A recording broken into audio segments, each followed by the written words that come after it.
انہوں نے کہا ہے کہ عمل درآمد سیکرٹری جنرل کروائیں گے اور جو عمل درآمد کریں گے وہ جناب عمر ایوب خان ہوں گے۔ اس کے بعد انہوں نے یہ بھی کہا کہ کل ہمارے لیے بڑا اہم دن ہے اور جو ہے اس کیس کو سنا جائے گا، اور اگر کل یہ نہ سنا گیا تو پھر یہ معاملہ ستمبر تک چلا جائے گا۔ لیکن انہوں نے ایک چیز واضح کی کہ عمران خان اس تحریک کو لیڈ کرنا چاہتے تھے، کچھ تکنیکی مسائل تھے جس بنیاد پر عمران خان بانی کا عہدہ رکھ کر اس کو لیڈ نہیں کر سکتے تھے، لہٰذا اب انہوں نے فیصلہ کیا ہے کہ وہ پیٹرن چیف ہو کر اس کو لیڈ کریں گے۔ یہ تو ہو گئی ان کی گفتگو۔ اس سے جو جڑی ہوئی بیرسٹر گور جو چیئرمین ہیں پارٹی کے، ان کی جو گفتگو ہے وہ اب میں آپ کے سامنے رکھتا ہوں، تو آپ کو اندازہ ہو جائے گا کہ حالات کس طرف جا رہے ہیں اور پی ٹی آئی کے اندر جو اس وقت شکست و ریخت کا جو عمل ہے وہ کس حد تک پہنچ چکا ہے اور کس تیزی سے جاری ہے۔ اور آنے والے دنوں میں اگر عمران خان، میں بار بار یہ کہتا رہا ہوں گزشتہ ایک سال سے کہ جناب عمران خان کا باہر آنا اس وقت پاکستان تحریک انصاف کے لیے انتہائی ضروری ہے، کیونکہ ان کے بعد جو ان کی پارٹی ہے وہ اب تقریباً جو ہے تحلیل ہونے جا رہی ہے، اور کوئی ایک جو ہے ایسا فگر، ایسا لیڈر پارٹی کے اندر موجود نہیں ہے جو اس پارٹی کی شکست و ریخت کو سنبھال سکے، اس کو بچا سکے۔ لہٰذا عمران خان کا اپنی پارٹی کے لیے آنا پہلے ضروری ہے، اس کے بعد پھر ملک کی بات ہے کہ ملک کے لیے کتنا ضروری ہے۔ تو اس میں جناب بیرسٹر گور نے جو گفتگو کی اس کا پہلا نقطہ یہ ہے کہ ریاست سے لڑائی نہیں ہو سکتی۔ عمران خان کی اس وقت لڑائی کس سے ہے؟ اسٹیبلشمنٹ سے ہے، اس ریاست سے ہے۔ عمران خان کہتے ہیں کہ ان کی ملزم بیسیکلی ریاست ہے، کیونکہ ان کے خلاف جو عدم اعتماد آیا، جو تحریک کامیاب ہوئی یا اس کے بعد پھر جو 8 فروری کے الیکشن ہوئے، ان سب میں ریاست براہ راست ملوث ہے۔ ریاست سہولت کار ہے، فیسیلیٹیٹر ہے نون لیگ کے لیے، پیپلز پارٹی کے لیے، یا جو بھی لوگ اس وقت بینیفیشریز ہیں اس سسٹم کے یا جو اقتدار کے اندر بیٹھے ہوئے ہیں۔ جبکہ جو علی جو ہیں بیرسٹر گور، وہ کہہ رہے ہیں کہ ریاست کے ساتھ لڑائی نہیں ہو سکتی، سسٹم کے اندر رہ کے ہی جدوجہد ہمیں کرنا ہوگی۔ کہتے ہیں ان کا موقف یہ ہے، جو چیئرمین ہیں، جن کو عمران خان نے چیئرمین بنایا ہوا ہے، اس وقت اگر دیکھا جائے تو سب سے بڑا عہدہ اس پارٹی کے اندر بیرسٹر گور کا ہے، اور وہی یہ جو ہے آئینی اور قانونی طور پر الیکشن کمیشن کے کاغذات میں بھی پی ٹی آئی کے لیڈر ہے۔ اب اس کے ساتھ انہوں نے کہا ہے کہ گزشتہ جو کچھ عرصے میں ہمارے اسٹیبلشمنٹ کے ساتھ بار بار مذاکرات ہوتے رہے، اور اب کی بار بھی جو ہمارے ریسنٹلی مذاکرات ہوئے، جو پاک بھارت جنگ کے دوران جو ایک دوبارہ سے بات چیت شروع ہوئی، کچھ لوگ جیل میں گئے، پھر جو ہے باہر سے کچھ لوگ آئے، انہوں نے انٹروین کیا، تو انہوں نے کہا تقریباً ہماری بات فیصلہ کن مرحلے میں داخل ہو چکی تھی اور اب چیزوں کو حتمی شکل دی جا رہی تھی۔ لیکن ایسے میں علیمہ خان جب بھی ہم کسی نتیجے پر پہنچنے لگتے ہیں، ایسا بیان داغ دیتی ہیں، ایسا وہ سیاہ گفتگو کر دیتی ہیں کہ جس سے تمام سسٹم ڈیریل ہو جاتا ہے، اور ہم سے پھر یہ سوال کیا جاتا ہے دوسری طرف سے کہ جناب آپ یہ کہہ رہے ہیں تو یہ جو عمران خان کی بہن ہیں یہ کیا کہہ رہی ہیں، اور یہ ہم کو جو ہمارے خلاف جو مسلسل الزامات عائد کر رہی ہیں اور بلو دی بیلٹ ہم پہ الزامات عائد کر رہی ہیں، تو ایسے میں ہم آپ کو کوئی ریلیف کیسے دیں؟ اور جب عمران خان کی بہن یہ بات کرتی ہیں اور عمران خان اس کو کنڈیم نہیں کرتے، اس کو مسترد نہیں کرتے، اسے لا تعلقی کا اظہار نہیں کرتے، تو اس کا مطلب ہے کہ انہیں عمران خان کی سپورٹ، عمران خان کی تائید حاصل ہے۔ تو کہتے ہیں وہاں سے پھر ساری بات جو ہے ڈیریل ہو جاتی ہے۔ انہوں نے کہا کہ اب کی بار بھی یہی ہوا، اور ریسنٹلی انہوں نے جو واقعہ بتایا، انہوں نے کوٹ کیا وہاں کچھ لوگوں کے سامنے، انہوں نے کہا کہ اب کی بار بھی ہمارے مذاکرات فیصلہ کن مرحلے میں داخل ہو رہے تھے۔ لیکن اس میں جو علیمہ خان کی بہنیں جیل میں گئی، اور اس کے بعد انہوں نے جو بیان دیا کہ جب جو army chief general Syed Asim Munir صاحب ہیں انہیں فیلڈ مارشل کا عہدہ دیا گیا، تو اس پہ عمران خان کا بیان آیا کہ انہیں بادشاہ بنا دیا جاتا، تو یہ حکومت انہیں بادشاہ بنا دیتی تو کیا تھا، کچھ بھی ہو سکتا ہے، وہ کچھ بھی بن سکتے ہیں۔ تو یہ بیان نہ صرف علیمہ خان نے اس کو باہر آ کے میڈیا کے سامنے بیان کیا، بلکہ جو عمران خان نے بھی اس کو آن کیا۔ اس کے بعد ایک بار پھر تمام چیزیں جو ہے ریورس ہو گئی ہیں اور بالکل وہ صفر پہ آ گئی ہیں، یعنی پوائنٹ آف نو ریٹرن پہ ہم واپس چلے گئے۔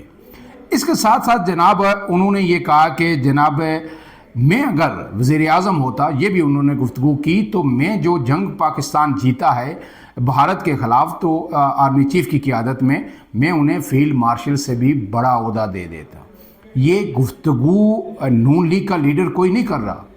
یہ وزیر اعظم شہباز شریف نہیں کر رہے، یہ رانا ثناء اللہ نہیں کر رہے، یہ عطا اللہ تارڑ نہیں کر رہے، یا مریم نواز نہیں کر رہی، وہ کر رہی ہوں تو بات آپ کو سمجھ آتی ہے کہ وہ کر رہے ہیں، انہوں نے بنایا ہے۔ یہ پی ٹی آئی کا ایک چیئرمین بیرسٹر گور جو عمران خان کے ووٹوں سے عمران خان کے نام پہ الیکشن جیت کے آیا، آپ کو پتہ ہے کہ بیرسٹر گور کا آغاز سیاست کا پاکستان پیپلز پارٹی سے ہوا تھا، وہ الیکشن پہلا لڑے تھے بنوں سے، اور وہاں پہ انہوں نے صرف چند ہزار ووٹ یا چند سو ووٹ حاصل کیے تھے، لیکن عمران خان کا ٹکٹ جب ان کے ہاتھ میں تھا، جب یوتھ ان کے ساتھ تھی تو بھاری اکثریت سے کامیاب ہوئے، اور انہیں پھر جو ہے ہر طرح کی طریقے سے فیسیلیٹیٹ کیا گیا، اور یہاں تک کہ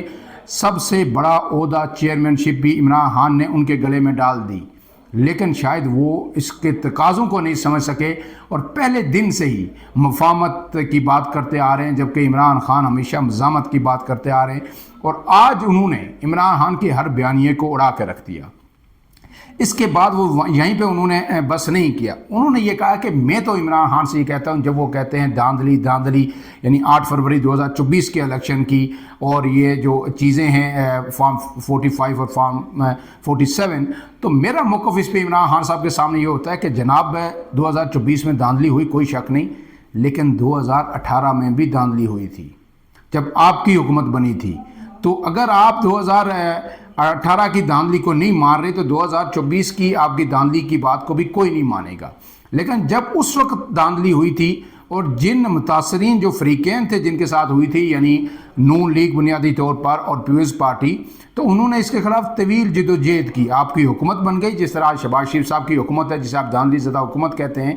تو دونوں جماعتوں نے، یا مولانا فضل الرحمان تھے، انہوں نے طویل جد و جہد کی، لیکن کبھی بھی وہ ریاست سے نہیں ٹکرائے، انہوں نے ریاست سے ٹکر نہیں لی، انہوں نے سسٹم کے اندر رہتے ہوئے جد و جہد کی، سیاسی جد و جہد کی، اور پھر اپنے لیے سپیس پیدا کی۔ لہٰذا ہمیں بھی یہ جو احتجاج کا راستہ ہے اسے ترک کرنا ہوگا، اور سسٹم کے باہر نہیں، ریاست سے ہم نے لڑائی نہیں کر رہی، ہم نے جو ہے ایک ڈومین کے اندر رہ کے اور دائرہ کار کے اندر رہ کے ہم نے یہ سیاسی طور پر یہ جدوجہد کرنی ہے، کیونکہ دھاندلی 2018 میں بھی ہوئی تھی اور 2024 میں بھی ہوئی ہے۔ دھاندلی ہوتی ہے 18 میں ہو 24 میں ہو۔ تو یہ جو نقطہ ہے، اس میں تو عمران خان کے بیانیے کو، پی ٹی آئی کے بیانیے کو ان کے چیئرمین نے ہی رد کر دیا۔ اب یہ خبریں جو آ رہی ہیں سیکوینس وائز جو ہمارے پاس آئی ہے، اور دوسرے سورسز نے سے بھی میں نے رابطہ کیا، انہوں نے بھی اس کی، جو لوگ وہاں پہ موجود تھے وہ کوئی 1-2 لوگ نہیں تھے، وہ 4 سے 5 لوگ وہاں پہ موجود تھے جن کی موجودگی میں یہ گفتگو ہوئی، اور جب سوال ہوئے تو سوال کے بعد دوسرے سوال کا وہ جواب دیتے رہے، مختلف ادوار سے ان کو سوال ہوتے رہے۔ تو اب اس کے بعد اگر چیئرمین پی ٹی آئی یہ کہہ رہا ہے کہ 2018 میں بھی دھاندلی ہوئی تھی، تو پھر جو ہے میرے خیال میں اب دھاندلی کا بیانیہ بھی ختم ہو گیا۔ اس کے ساتھ ساتھ جناب جو اس کے بعد آگے جو وہ بات کرتے ہیں، وہ یہ کہہ رہے ہیں کہ اب عمران خان ایک مرتبہ پھر جو ہے ایک تحریک شروع کرنے جا رہے ہیں، اور وہ تحریک جو ہے عمران خان شروع کرنے جا رہے ہیں، لیکن وہ پارٹی کے چیئرمین کی حیثیت سے وہ کہہ رہے ہیں کہ میں سمجھتا ہوں کہ یہ تحریک شروع نہیں ہو سکتی، کیونکہ لوگ اس کے لیے تیار نہیں ہیں۔ جو کچھ 26 نومبر کو پی ٹی آئی کے کارکنان کے ساتھ ہوا، اور اس کے بعد جو جس طرح کی ہمارا سٹانس رہا، اب لوگ گھروں سے باہر نہیں نکلیں گے، اور کوئی اپنی جان دینے کے لیے عمران خان کہیں یا کوئی کہے وہ ڈی چوک میں نہیں آئے گا، بلکہ وہ کہیں بھی نہیں نکلے گا۔ اور ہماری یہ جو موو ہے یہ شہر احتجاج کی، یہ بھی بری طرح فلاپ ہوگی، اور اس کے بعد پھر عمران خان کی رہائی آپ جو ہے نہ ہی سمجھیں۔ پھر تو اگر کہیں کوئی رحم آ جائے اس ملک کو، ریاست کو، اسٹیبلشمنٹ کو، حکومت کو، تو وہ نکالے تو نکالے۔ عمران خان اپنی جدوجہد یا کسی موو سے، کسی کیمپین سے کسی صورت باہر نہیں آ سکتے۔ گویا یہ جو عمران خان اب جس پہ تکیہ کر رہے ہیں، جس فیصلہ کن تحریک کو وہ خود لیڈ کرنے کی بات کر رہے ہیں، جس کے لیے انہوں نے بانی کا عہدہ ترک کر کے پیٹرن چیف کا عہدہ لیا، اس تحریک کے لیے جو ہے بیرسٹر گور یہ کہہ رہے ہیں کہ یہ شروع ہونے سے پہلے ہی ختم ہو چکی ہے۔ گویا انہوں نے ایک طرح سے جو اس بیانیے کو نہ صرف تہس نہس کیا، بلکہ اس پہ خود کا شملہ جو ہے انہوں نے کر دیا ہے پی ٹی آئی کے لیے، اور اب پی ٹی آئی میرے خیال میں اس کو کس طرح جسٹیفائی کرے گی، کیا کرے گی، کیا وہ بیرسٹر گور کو عہدے سے فارغ کر دے گی؟ ہم نے بار بار آپ کو بتایا کہ پی ٹی آئی شاید بہت پہلے پی ٹی آئی کو احساس ہو گیا تھا کہ انہوں نے بڑا غلط جو ہے فیصلہ کر لیا ہے، اور جس طرح باقی رہنما تھے ان کے وہ رانگ نمبر ثابت ہوئے، اسی طرح بیرسٹر گور بھی ان کے لیے ایک رانگ نمبر ثابت ہوئے ہیں۔ ماضی میں آپ نے دیکھا کہ عمران خان نے جو ہے کئی غلط فیصلے کیے، لیکن بیرسٹر گور کو اب بنایا تھا تو اس کے بعد انہیں یہ رکھنے کی مجبوری یہ ہے کہ الیکشن کمیشن کے اندر بیرسٹر گور ہی پارٹی کے چیئرمین ہیں، اور اگر ان کو چیئرمین سے ہٹا دیتے ہیں تو پھر پی ٹی آئی کو اثر نو دوبارہ الیکشن کروانے پڑیں گے، اور وہ الیکشن قبول ہوں گے نہیں ہوں گے یہ ایک طویل بحث ہے۔ یہ اچھی خبر اب پی ٹی آئی کے لیے ہے کہ جو چیف الیکشن کمشنر ہیں اسکندر سلطان راجہ، بالآخر وہ جا رہے ہیں، اور وزیر اعظم نے اپوزیشن لیڈر عمر ایوب کو یہ دعوت دی ہے کہ اس حوالے سے مشاورت کے لیے وہ تشریف لائیں تاکہ مشاورت سے نئے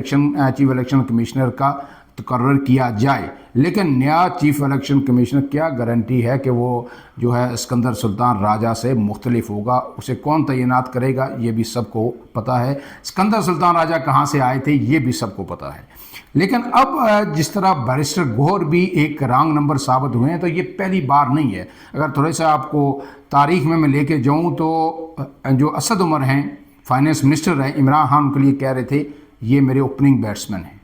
اور پوری پی ٹی آئی ان کی بڑی قدر کرتی تھی۔ پوری پی ٹی آئی کہتی تھی ہمارا سب سے لائق آدمی یہ ہے، یہ فائنانس منسٹر اگر ایک دفعہ اس ملک کے اندر بن گیا تو دودھ اور شہد کی نہریں بہہ جائیں گی، اور غریب اور عام آدمی کے سارے مسائل راتوں رات حل ہو جائیں گے۔ اور اس کے ساتھ ساتھ عثمان بزدار کو عمران خان جو ہے وسیم اکرم پلس کہتے تھے۔ عثمان بزدار نے پنجاب میں جو ہے ایک طرح سے آپ کہیں نا کہ پی ٹی آئی کی منجی ٹھوک دی تو غلط نہیں ہوگا۔ عمران خان آخری وقت تک ان کو ڈیفینڈ کرتے رہے، کہتے کہ یہ تو بولتے ہی نہیں ہیں، یہ بہت کام کرتے ہیں لیکن بتاتے نہیں ہیں۔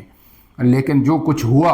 اب مریم نواز سے اب لاکھ اختلافات کر دیں، جو کہیں، لیکن ان کی صوبے کے اندر پریزنس بھرپور نظر آ رہی ہے، وہ ہر جگہ جا رہی ہیں، اور بے شمار ایسے اقدامات ہیں جن سے لوگوں کو فائدہ ہو رہا ہے۔ آپ بے شمار چیزوں پہ اعتراض کر سکتے ہیں، ان کی جو پولیٹیکل وزڈم ہے، خاص کر کے جو فارن افیئرز اور دوسرے امور پر، اس پہ کوشچن اٹھا سکتے ہیں، لیکن جس طرح وہ متحرک ہیں، جس طرح کے ڈیولپمنٹ کے پروجیکٹس ہو رہے ہیں، ان سے آپ اختلاف نہیں کر سکتے۔ تو اگر عثمان بزدار کی جگہ ایک بہتر شخص وہاں پہ ہوتا تو پی ٹی آئی کو آج پنجاب میں صورتحال مختلف ہوتی، پی ٹی آئی ڈیلیور کر چکی ہوتی، لیکن سب سے بڑا صوبہ جو 12 سے 15 کروڑ کا صوبہ ہے، اس کو آپ نے عثمان بزدار کے ہاتھ میں دیکھ کے ایک بڑی غلطی کی تھی۔ اسی طرح آپ نے ایک میٹرک پاس شخص کو گورنر سندھ لگا دیا، عمران اسماعیل، آپ نے کہا اس سے بڑا دانشور تو پی ٹی آئی میں ہے ہی کوئی نہیں۔ اس کے ساتھ ساتھ علی زیدی جیسا بندہ جو ہر وقت ڈیفینڈ کرتا تھا، اور پھر یہ فیصل وابڈا، یہ ایسی ایک لمبی فہرست ہے جو میں آپ کو بتاؤں، فواد چودھری، کیا کیا آپ کے ساتھ نام لوں، کہ یہ سارے لوگوں کو جو پی ٹی آئی نے پروموٹ کیا، عمران خان نے ان کو عزت دی، ان کو آگے لایا، ان کو پارٹی کا فیس بنایا، سارے کے سارے رانگ نمبر ثابت ہوئے۔ اور اب ایک مرتبہ پھر جو ہے جو بیرسٹر گور جو چیئرمین ہیں وہ بھی رانگ نمبر ثابت ہوئے ہیں۔ بیرسٹر گور کی جانب سے ابھی تک ان باتوں کی کوئی تردید نہیں آئی کہ انہوں نے ایسی گفتگو کی ہے یا نہیں، لیکن اگر ان کی تردید نہیں آتی تو اس کا مطلب ہے کہ یہ 100% جو گفتگو جو ذرائع نے بتائی وہ 100% درست ہے۔ اور اگر یہ تردید آ بھی جاتی ہے تو اس تحریک کے اندر جو نئی تحریک شروع ہو رہی ہے، اس میں اگر تمام جو کلیدی کردار عمر ایوب کا، عمران خان کا، سلمان اکرم راجہ کا، علیمہ خان کا، یہ جو ٹرائکا سارا ہے، یہ اگر اس کو لیڈ کرتا ہے اور بیرسٹر گور کہیں بھی نظر نہیں آتے، تو اس کا مطلب یہ ہے کہ مجبوری اور قانونی جو ضرورت ہے، اس کے علاوہ بیرسٹر گور جو ہے اب پاکستان تحریک انصاف میں جو عضو جو معطل ہے وہ بن چکے ہیں، اور ان کا اب اس پارٹی کے اندر کسی قسم کا کوئی کردار باقی نہیں رہ جائے گا، اور ہو سکتا ہے کہ وہ جلد جو ہے اس پارٹی کو خیرباد کہہ دیں۔ اب عمران خان جو ہے ایک آخری خبر کے سنا ہے کہ جو اسد عمر کے جو بھائی ہیں محمد زبیر، اب وہ جو نون لیگ میں رہے ہیں، ترجمان بھی رہے ہیں، گورنر بھی رہے ہیں نون لیگ کے، وہ سنا ہے پی ٹی آئی میں آنے کی کوشش کر رہے ہیں۔ ایک بھائی نے جو گل کھلائے وہی دوسرا بھی کھلائے گا۔ فی الحال کے لیے اتنا ہی۔ عمران اعظم کو دیجیے اجازت، اللہ حافظ۔